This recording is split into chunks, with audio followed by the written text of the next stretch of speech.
L'administration Trump met fin à la libération conditionnelle humanitaire des citoyens de Cuba, d'Haïti, du Nicaragua et du Venezuela.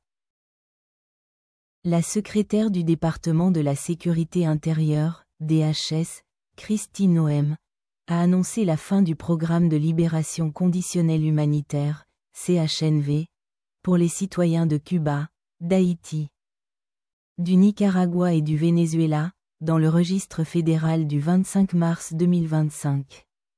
Ce programme expirera au plus tard 30 jours après le 25 mars 2025 ou le 24 avril 2025.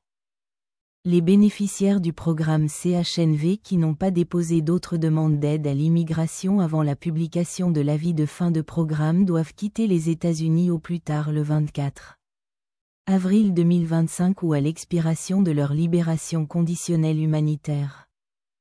Selon la date la plus proche, le DHS accordera la priorité au renvoi des bénéficiaires du programme CHNV sans demande d'immigration en cours qui restent aux États-Unis au-delà de l'expiration de leur libération conditionnelle humanitaire.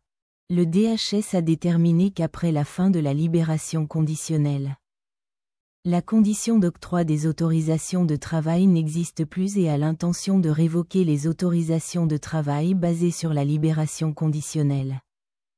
Le programme CHNV a été instauré par le DHS sous l'ancien président Joe Biden.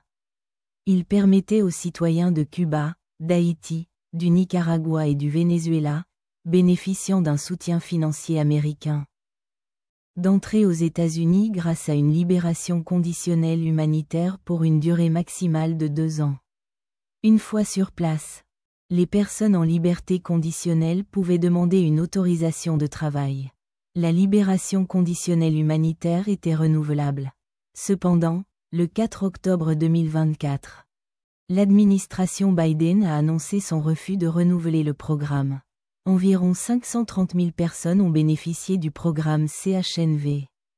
Le 28 février 2025, Haitian Bridge Alliance et plusieurs personnes concernées par la fin du programme CHNV ont intenté une action en justice devant le tribunal de district du Massachusetts, alléguant des violations de la loi sur la procédure administrative et de la clause de procédure régulière du 5e amendement.